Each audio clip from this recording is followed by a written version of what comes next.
Well, hello YouTube. It's me back again, the brain damage reseller.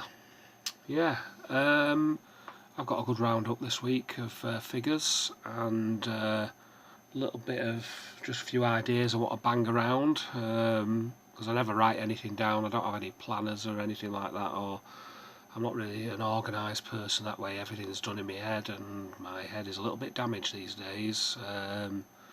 Recovery's going well. I've had an MRI scan this week and not heard anything yet, but hopefully should hear something next week and get an outpatient's appointment. So I've got two poems for you. One I've wrote myself and now this is the first draft really of this poem, or maybe the second draft, and I'm not 100% happy with it, but here goes, and it's called Blind Date Hate, number 28.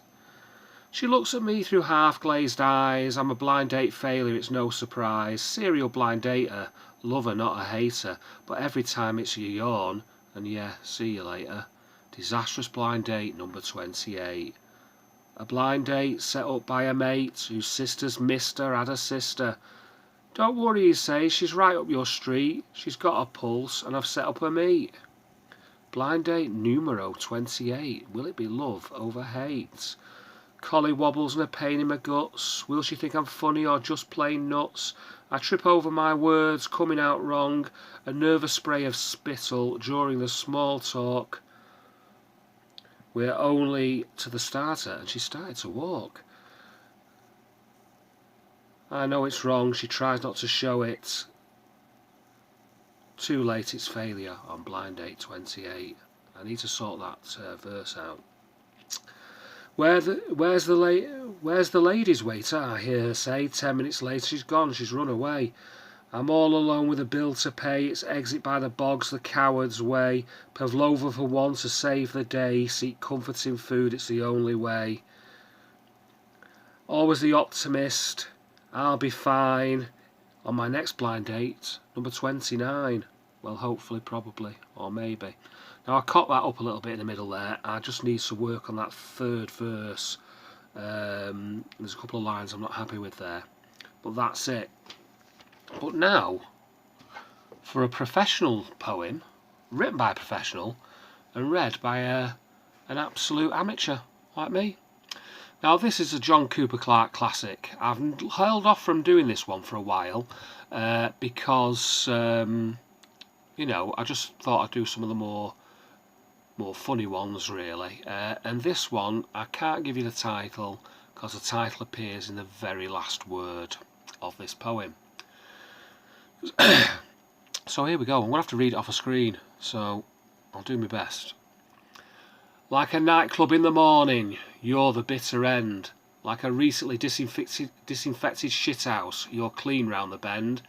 You give me the horrors, too bad to be true. All of my tomorrows are lousy 'cause of you. You put the shat in shatter, put the pain in Spain.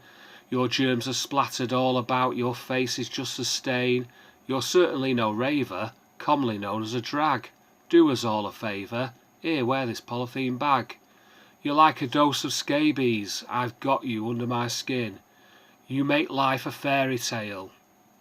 Grim. People mention murder the moment you arrive. I'd consider killing you if I thought you were alive. You've got this slippery quality, it makes me think of phlegm, and a dual personality, I hate both of them. Your bad breath, vamps disease, destruction and decay. Please, please, please, take yourself away. Like a death at a birthday party, you ruin all the fun. Like a sucked and spat out smarty, you're no use to anyone. Like the shadow of a guillotine on a dead consumptive's face. Speaking as an outsider, what do you think of the human race? You went to a progressive psychiatrist, he recommended suicide before scratching your bad name off his list and pointing the way outside. You hear laughter breaking through, it makes you want to fart. You're heading for a breakdown, better pull yourself apart. Your dirty name gets passed about when something goes amiss. Your attentions are platitudes, just make me want to piss. What kind of creature bore you? Was it some kind of bat? They can't find a good word for you, but I can. Twat. Yeah, so that's John Cooper Clarke's Twat. Beer update. I'm on the Heineken, and I ventured into the 2-can territory, 140 calories, but I'm still below my daily calorie limit. They've changed the branding. Oh, green can's gone. Heineken Zero with a red star on it. Don't know if there's some sort of subliminal message in that, but we've had a good week this week sourcing, and we've also had a good week on the sales. But first of all, I have to say, and he knows who he is if he's watching the video, thanks for this glass. I bought a lot of gear off this person who I want to keep anonymous because I don't like mentioning people's names, and he gave me this beer glass and it's got me Heineken in it. Now it looks like a massive glass that, but it's only a pint glass. It's just you know, one of those like continental style ones with a big base on it. It's not going on eBay, it's going here. That'll do. That's nice and refreshing. Might have a mid-evening toilet break on that though. There we go. Right, so it's been 3 weeks tonight exactly since I came back out of hospital. So obviously I've been measuring my sales figures Saturday to Friday inclusive. The first week was 2,059, which was well up on the previous weeks that had gone down because no listing had been done. But we'll get onto that later, what I want to talk about. The second week was 2,092, so it climbed a little bit, but this week we were on 2,482, which is plus 390 on the week before, £354 a day average. But like I say, we have been sourcing this week, we've got plenty of new stock in. Not as much listings got done because what happened, Monday was packing, did a bit of listing. Tuesday, I had to go somewhere Tuesday, can't remember where it was now. No, I didn't have to go anywhere Tuesday. Tuesday was listing. Wednesday I had to go and pick this stock up that I'd bought, so I was out all day Wednesday. Thursday I went for the MRI scan, and then Friday, Edward goes home on a Friday. I've just done a bit of listing today really, and a bit of order packing. So what I want to say is, like, obviously we've had 3 weeks there above the 2,000. Now last year, average over the whole year, we were above £2,000 a week anyway. A bad week for us is probably £1,400 to £1,500 turnover. That's before anything's taken out. And obviously, as we've been busy building the business up over a number of years, we don't really take a lot out. I'm lucky. I live with my dad, my expenses are low. I've been able to take on debt to buy stock, and it's not really affected my living standards because I don't really spend a lot of money. The only money I spend these days is just going on paying debt down, but all that debt has been used to you know, get this business up to a level. Now we've got 326,000 quid's worth of stock listed now at retail, so not much more gone on from last week, but £13,000 net of listed stock from when I came back 3 weeks ago, and obviously we've had 6,600 sales, so I've put 20 grand's worth of stock on in 3 weeks. And the thing I want to talk about really is where your business is at during seasonal fluctuations. Now, every business has seasonal fluctuations. That can't be helped. It's unavoidable. Certain times of year, I find with the collectibles, like a lot of the stuff that we sell, antique fairs are doing business in the summer, the big fairs. Excuse me, that beer is repeating on me.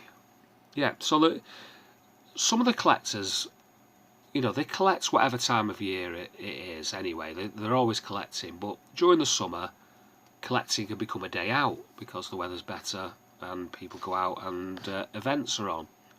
And obviously you've got like Easter, and then you've got 2 bank holidays in May, which again can affect business. But the fluctuations depending on where your business is at and where you've developed it and where you want it to be, the fluctuations can be massive sometimes. When I first started, I used to have 0 sales days, and then like I'd have a £200 day, and then I'd have like a £50 day and a £30 day and a £40 day, and then a 0 day, and then a £150 day, and it was like that all the time. So really, you need to judge where you want to be as a business. I mean, if you're doing it as a part-time gig and you only want £100 a week coming in, you don't really need to sort of like think beyond a certain point. You've just got to make it that you get that £100 a week profit every week. So basically you can run a few auctions, you can make your pricing more competitive, and you know, you can keep it nice and simple. Obviously, as a business gets bigger, the investment in stock that's needed to make that business bigger is quite substantial.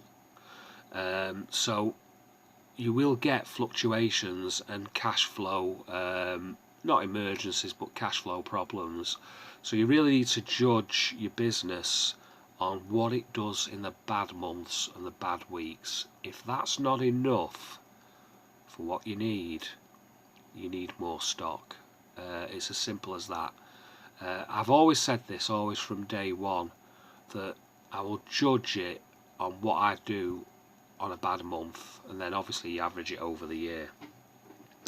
And if you're not doing enough, there's no two ways about it. You've either not got the quality of stock, or you've not got the numbers of items.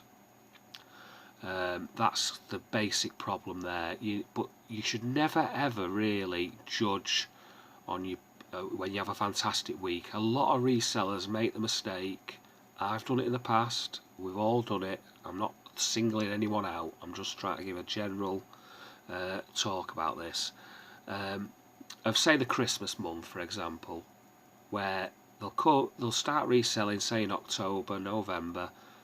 Christmas is fantastic, and then everything goes back to normal. When the Christmas month is there and your sales have gone through the roof, it's easy to think, wow, I've made it. I can't go wrong here.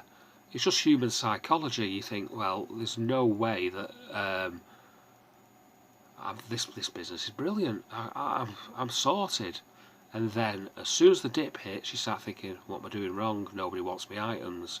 Better slash my prices, better do this, better give up.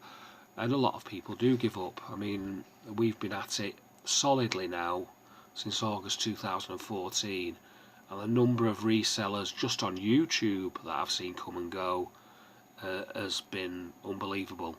There's people who are doing YouTube videos who you never see before, and there's people who were doing YouTube videos who you never see again.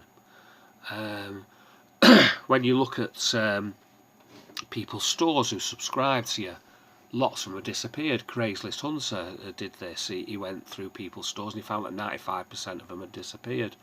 And it's this seasonality and not having enough stock and not being able to ride out the fluctuations that probably causes this, plus other reasons as well, obviously. So this big fluctuation, big dips, obviously, like, the way I see it is you need a certain stock level. I mean, not like at us. We're totally different. We're on a completely different business plan to most people. We have a massive inventory of very small items. But if you're selling mixed items, and say you've only got 200 items or 300 items in your store, and you have a really good week and then you have a bad week, well, you need to be looking at that bad week and saying, well, with 300 items, when I have a bad week, it's going to be that level.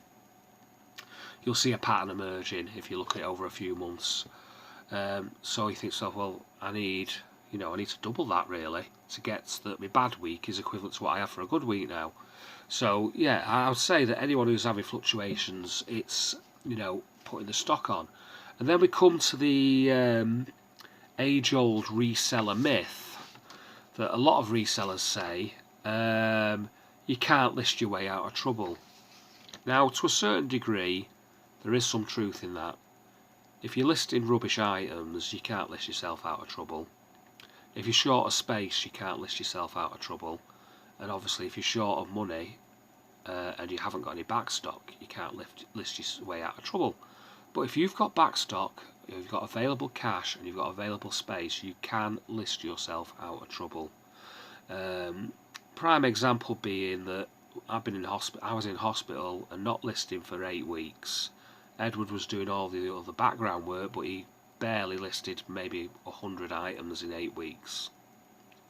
And our sales, along with the seasonal fluctuations, started to drop, and they started to drop against last year as well, which is an indicator, because obviously the seasons don't change from year to year. And our averages started to drop to £1,400–1,500 a week in the last couple of weeks. Now, since I've come back, every week's been over 2,000, but there's no coincidence that I've been listing new items, and I've been listing good items, and I've got the space to store them. They're already here, they're sat here waiting to go on. I've got tons of it. I've got bags and bags and bags of stock to go on, boxes of stock, suitcases of stock. It's just everywhere. So basically the listing to us does get us out of trouble. Now, this week we did £2,482. £501 of that was items I've listed in the last 7 days. So you take that off and we're on 1982. Still a reasonable amount of money. It's not where we want to be, but for a lot of sellers, people say, oh God, that's massive amounts of money.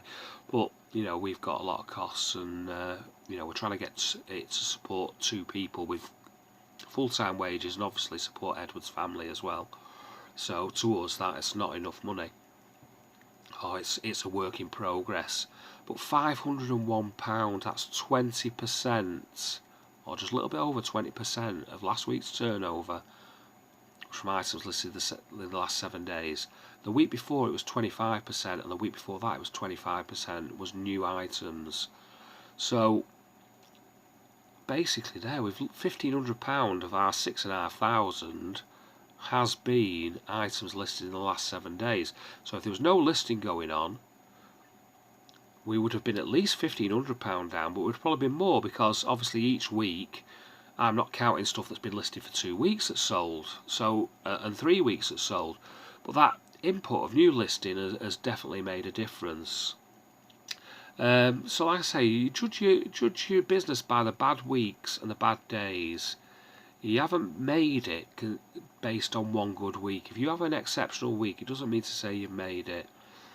And there's 2 ways of doing it, really. I mean, if you're happy doing the auctions, you could go with the quick flip method to up your sales and auction items. But auctioning items on eBay now is getting harder and harder. You get the free auctions, obviously, with your shop subscription if you've got one. Different allowances for different shops. But it's not easy, because a lot of items are going for one bid. So you've got to get your starting price right. If you're using the free auctions, it doesn't really matter. If you put 100 items on, the cost you nothing to list, start them at whatever you'd be willing to take on a best offer. So if you've got something on for £20 and you were willing to take 13, say, for example, start the auction at £13. If you put 100 items on, yeah, they're not all going to sell. But you put them on an auction, the ones that sell go. If they go for one bid, you're happy. If they don't sell, just flip them on to buy it now. You can just trade it straight over to buy it now. You can do a bulk edit on the prices and just edit them all back up, and then you've got them as you buy it now listing. So that could be a good way of, if you've got a small shop with a small amount of stock, of boosting the sales a little bit. Do the auctions up to your allowance. I mean, the shop subscriptions are deceptive, because I don't know what the smallest shop is now, but our shop subscription is £478 a month, which gives me unlimited listings. If I sell 478 items in a month, every item, forget the final value fees, every item's costing me £1 just to sell it. So if I sell something for £10, it's down to £9 straight away. I mean, obviously it's less with the other shops, but it's still significant. If you're on that middle shop at £90 a month and you're selling 180 items a month, every item's costing you 50p. Before you've had your 12% final value fees taken out and your 3% PayPal plus your transaction fee. So on a £10 item, if you were selling 180 items a month on the middle shop, it would be approximately 50p for your shop subscription. There would be 20p PayPal, so that's 70p. There would be 3.9%, is it, PayPal on a lower turnover, so almost 4%. So 4% of £10 would be 40p. So that'd be 50, 70, that'd be £1.10, and then you'd have your 12% final value fee. On most categories now, it's 10% plus VAT, so it's 12%. So you'd have your 12%, which would be £1.20, so that'd be £1.20, £1.60, £1.80, £2.30 just to sell that item for £10. If you're doing it free post, there'd be the postage on top of that as well, plus 12%, you know, so obviously that would be taken care of in the £10 anyway. But the costs are quite significant, really. You'd probably be looking at a £10 free post item if you were only selling 180 items a month with the middle shop, would cost you roughly £5 if it was a parcel. If it was a letter, probably, you know, £3. All in. So that'd be your postage and all your fees plus the proportion of your shop fee it takes to sell that item. You're down to a £5. If the item costs you a £2, you're basically making £3 profit before tax on a £10 item. So you've got to be really, really careful, and you've got to get your sales up, or you've got to sell items of a higher price with a higher margin. Because it's all about the cost of selling that each individual item through eBay. But like I say, if you want to boost your sales, I would seriously consider using your full auction allowance. Put items on it, you buy it now, or 80% you buy it now, or whatever you're happy with. Then we've got the watchers, haven't we, now, the offers to watchers. Now, I said this in a hangout, it may still be on somewhere, I don't know if it was Nick's hangout or whatever. I said about 3 years ago that eBay should bring in send a watcher an offer, and you know, nothing was ever heard of this. I mean, I just mentioned it in a conversation, and miraculously this is now available, so make use of that. Send an offer to a watcher. Maybe don't put best offer on your items, or if you do, put the automatic declines on, but do the send an offer to a watcher. So if you get a watcher, I'm going to have another drink, my throat's gone all dry. Yeah, so if you send an offer to the watchers, it's going to be a little tempter, isn't it?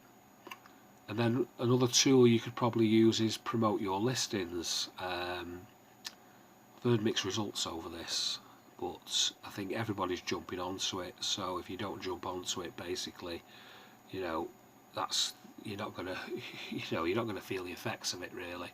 I don't know whether it's a positive or a negative thing. We're not very big on it, but you could use that. If you've got everything down good till cancelled, you could run a sale on Markdown Manager, which is quite simple to do. You can run a sale. Another way of getting your sales up would be to offer a multi-order discount. There's 2 ways you can do that. You can do it on, if you've got a multiple quantity listing, you can do a discount on each item. So, you know, if they buy 1, it's that price. If they buy 2, it's 5% less. If they buy 3, it's 10% less, etc., etc. But there's also a multi-order discount, which we use, ours is buy 2, get the 3rd at 50% off. So it's always the cheapest item. So that works wonders for us. We do quite well with that. We get a lot of multiple orders anyway. It seems to only be on ebay.co.uk though. When you get an international buyer, they don't seem to get that discount. But obviously we factor that into our prices. Say we sell 3 items for a tenner. The third item they get for a £5. So instead of paying us £30, they're paying us £25. Forget the postage because we charge postage separately. So we're getting £25.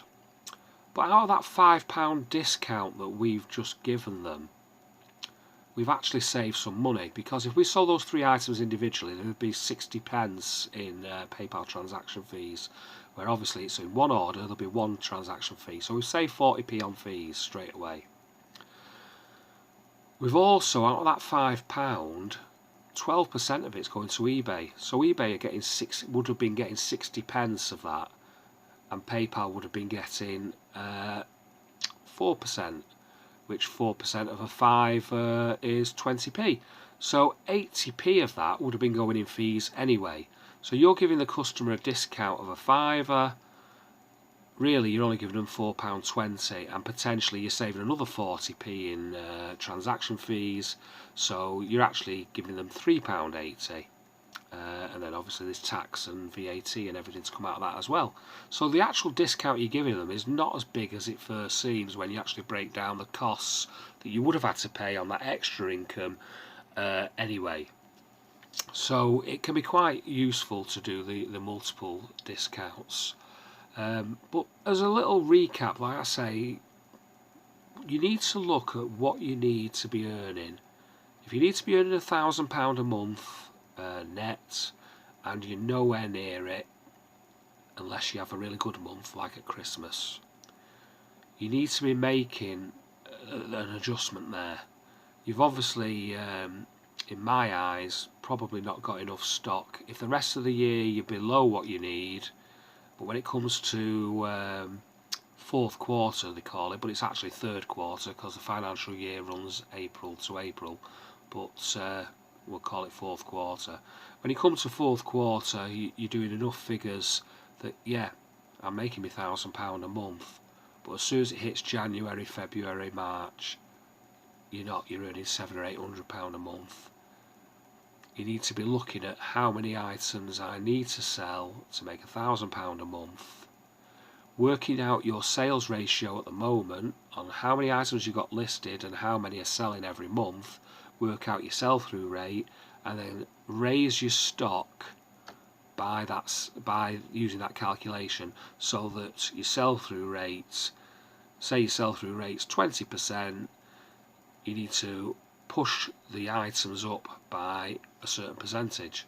So always making sure that on a low month your sales are indicating how much stock is selling, and to times you just need to multiply that up. I know it sounds complicated, this, but it's not really that complicated. I have had a brain injury. I'm not touting for sympathy, but you know, sometimes I get a bit twisted in what I'm thinking about. So I'm not twisted in an alcoholic or drug dependent way as well, although I have had about 25 tablets today, but they are prescribed. Yeah. So what you need to do is, if you're not making enough in the quieter months, you need to up your stock to a level where you'll be exceeding what you need in the busy months, but you will only be making enough in the quieter months to cover, you know, your target. So you need to judge your whole business probably by what you're doing in April, May and June. If you can get April, May and June up to the figure that you need, the rest of the year will take care of itself, as long as you carry on doing the same thing, tweaking little bits here and there. Now, like I say, there is a lot of things that you can use on eBay to help you, but they do all come at a cost. You know, promoted listings, there's a cost, and it can be quite a significant cost.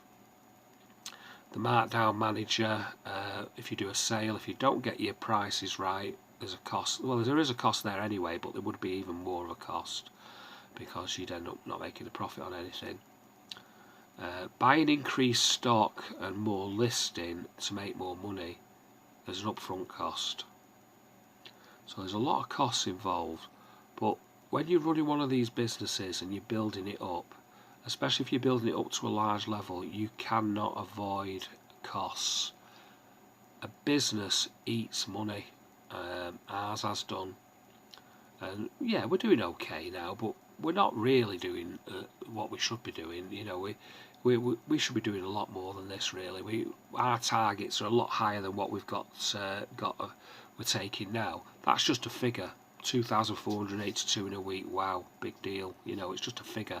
It doesn't mean a lot in terms of the amount of money that we're spending to grow the business is all coming out of that. So the money that's left over for us is very, very little. It means we don't pay much income tax at the moment because we're on the cash accounting scheme, and all these costs get booked in against profits. And I'm travelling up and down the country in my car on 45p a mile on the HMRC, and we're paying VAT and this, that and the other. So, you know, that sounds like a lot of money, but it's not enough. As I said last week, we need £500 a day average all year. So that means that a good day for us will be £700, the average will be £500, and a low day will be £300. So I need to work out how much stock I need listing that I do £300 on a bad day. A bad day for us at the moment is about 170, 180, maybe 200.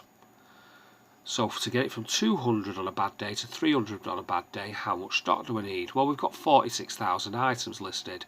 So if I split that in half to make it go from 200 to 300, if I say another 23,000 listings of the same stock we've got now, we should be doing 300 on a bad day, which means we'll be doing 700 on a good day. A good day now at the moment is 500 to 600, and an average day will be 500. So that's what we need to do. Another 23,000 listings on top of whatever sells. So probably this year it'll be 30,000 listings that need to be done. So 30,000 listings over a year is a net 500 listings a week. Is achievable. It'll take a year. We've got the stock. We've just bought a load of stock. There's absolutely tons of it, and I am also working on, I'll just show you what I'm working on this week. Well, sort of working on this. Ed's photographed all these for me. Good lad that he is. So that's my weekend's work there. It's military and mixed stuff, whistles and all sorts of epaulets, badges, you name it, it's in there. And there's 4 bags, and I'm doing a bag at the moment. Oh, and buttons. Yes, there's 5 bags. So, but you look at that space there, and there's a few £1,000 in those bags. You know, it soon adds up. That's why we sell small items, because we haven't got a lot of space, and small items don't take up the space, but provide the income. So yeah, that's me signing off. It's been a good week. I've give you a bit of a mega ramble, and I can't even remember what I've said now. I am tired. I've been up since 7 o'clock this morning. I don't know if all of you know, but I do care for my dad. My dad sleeps downstairs. We've got a bed in the front room for him, and he's got vascular dementia and also a touch of Alzheimer's as well, and he's getting worse and worse and worse. But luckily I work from home, I'm here, I'm available, but I'm running up and down those stairs every hour. I have to make sure that everything's covered. I feed him, I wash him, I shave him, everything's done. We do get help off my auntie. We don't have any carers coming in. I'm a bit reluctant to have carers coming in. I just want to look after him as best I can. I mean, he looked after me when I was a kid. He's one of the best. I mean, I know we all say this, or if we're lucky, we all say this. He's one of the best dads that I can think of. It's just a shame, really. It upsets me to see how he is now. He used to be a sort of man who would, you know, have 2 baths a day. He was a manager of a factory. He had people working for him. He was a designer. He was a pattern cutter, women's clothing, coats mainly, but he was also a designer. He could go. What they used to do was they run a little factory. Well, I say little factory. It was a reasonably sized factory. uh, in the 50s, 60s and 70s, 1970s. And what he used to do was, if a new fashion came out in ladies' coats, or, you know, like say Chanel designed a lady's coat, or one of the other high-end manufacturers, Jaeger or someone like that, and he'd end up in the department store window when it was the latest thing, the latest trend in the 1950s and 60s, and it'd be the department store window. He'd just go down to the department store window and he would sketch that, then take it back to the factory, and he would design a pattern for that coat, to make that coat. And I used to go to work with him on Saturday mornings when I was a kid, because he always used to do a bit of overtime on a Saturday, him and his mates. I don't think any of them will be alive now. There was 4 of them there who worked in the cutting room. And when you see a coat cut up with a pattern, it looks nothing like a coat. It's really, really weird, and it's surprising how much has to go into it, and then they have to cut little nips to show the machinist where she needs to gather it and all this sort of stuff. And obviously if you're working on checks, it has to match, and if you're working on a cloth like, say, Harris tweed or whatever, they used to work on all sorts. It's really, really complicated, and they used to lay this fabric up in piles, maybe 100 pieces of fabric, and then the paper pattern would go over the top, and then they'd cut it with this machine. I mean, my dad cut his finger with it once. I don't know how he didn't lose his finger, because they had a circular one, which was like a circular blade, but they also had this one with a blade that used to go up and down, so it was a big long razor blade, like oscillating, and that used to go through, and they used to cut all the pieces out, the blockouts, to make the items. And to me it was a very dangerous job, but it was also a very, very skilled job. It probably doesn't get done these days. Everything's probably cut by CNC now. They've probably got put a program in and a computer will cut it all out, but it was all done by hand those days. But my dad could start off with a coat, like say, and he'd have to grade that from size 10 all the way up to, well, now women's sizes go up in numbers, don't they? But then it used to be, they didn't have plus size. It was like, it'd go 10, 12, 14, 16, 18, and then it'd go, like, there'd be another size then. It wasn't a numbered size, it had a different name. I can't remember what they used to call them now. They were like outside, they used to call them outsized them days. This is an old fashioned way of looking at it. Now it's plus size. So you'd have to grade it up, but obviously you can't just do like a size 10 coat and then just go, oh well, I need a little bit here. You've got to allow that older, more mature women, when they start putting weight on, put weight on in different places. So you've got to allow for that, and it's a very, very skilled job. And obviously you've got to get the bust size right and all that, you know. And he could do all that. He could do mechanical, he could mend cars. He used to buy old cars and keep them running. I mean, really old cars. He was very good at DIY. He could do all the sort of like woodwork and that. He could design stuff. He did loads of great stuff, and he was a really, really good dad. He always took me out. Saturday we used to go to his factory in the morning, and then in the afternoons we'd always go for a day out. So it was usually, because the factory was in Salford, we'd go to Cheshire, like picking conkers, or we'd go up to Buxton, or we went to all the little houses, because my dad's always had an interest in history, and that's probably where I got my interest in history, because he used to take me to all the old houses like Chatsworth and Capesthorne Hall in Cheshire, Little Morton Hall, Gawsworth Hall. We've been to them all. Tatton Park, Chester Zoo, Knowsley Safari. We went everywhere, you know. There was always something in the northwest generally. And then when he had a week off, he used to take us. We used to go up to Durham. We went up to Alnwick, Lindisfarne, Edinburgh, all them sort of places. He was really, really good like that. And he spent a lot of time with me, and he gave me an education. And now it's my time to look after him. It's just a little bit upsetting. I mean, I'm not crying for sympathy here, I'm just trying to explain to you the situation. It's a little bit upsetting to see someone who's been so clever and so able to now be a shadow of his former self, and it does upset me. But I'm glad that I'm here. It's more luck than judgment that I'm here, because when I split up from my wife, I gave up on living down in Eccles. I had a mortgage. I had this house. I took over the mortgage, but I didn't have any enthusiasm whatsoever for living in Eccles anymore.